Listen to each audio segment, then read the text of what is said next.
Hi hello welcome to Nisha's Tamil world.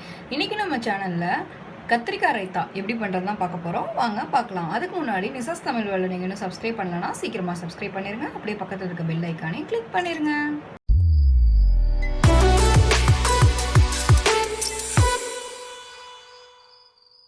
கத்திரிக்காய் ரைத்தா செய்ய தேவையான பொருட்கள் என்னென்னு பார்க்கலாம் வாங்க.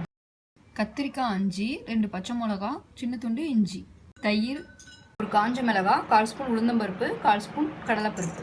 வெங்காயை கழுகிட்டு இந்த மாதிரி ஒரு இட்லி பாத்திரத்தில் வச்சு அவிச்சு எடுத்துக்கலாம். 10 நிமிஷம் அவிஞ்சா போதும். இந்த இஞ்சியையும் மிளகாவையும் மிக்ஸி ஜாரில் சேர்த்து அரைச்சி எடுத்துக்கலாம். கத்திரிக்காய் நல்லா வெந்துடுச்சுங்க. ஸ்டவ் ஆஃப் பண்ணிட்டு இது கொஞ்சம் நேரம் ஆற விடலாம். இஞ்சியும் பச்சை மிளகாவும் இந்த மாதிரி அரைச்சி எடுத்துக்கலாம். அடுத்தது நம்ம கத்திரிக்காய் ஆறிடுச்சு. இதை தோல் உரிச்சிக்கலாம். பாருங்கள், ஈஸியாக வந்துடும். எல்லா கத்திரிக்காயிலையும் இந்த மாதிரி தோலை தனியாக எடுத்துடலாம். இப்போ இந்த கத்திரிக்காவெல்லாம் சின்ன சின்னதாக நறுக்கிக்கலாம்.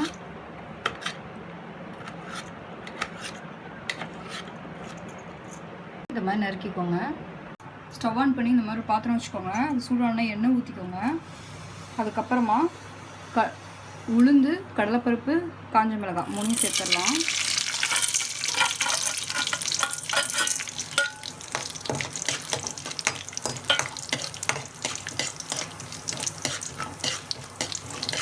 இப்போ இது நல்லா பொரிஞ்சிடுச்சு. இதில் கத்திரிக்காவை சேர்த்துடலாம்.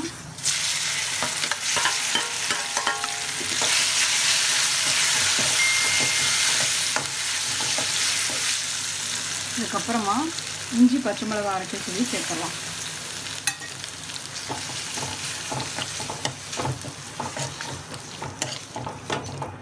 கொஞ்சமாக உப்பு சேர்த்துக்கலாம். பச்சை வாசம் போகிற வரைக்கும் கொஞ்சம் 2 நிமிஷத்துக்கு வதக்கிக்கலாம். ரெடி ஆகிடுச்சு. ஸ்டவ் ஆஃப் பண்ணிட்டு இறக்கிக்கலாம். இப்போ தயிரில் இந்த கத்திரிக்காவை சேர்த்துடலாம்.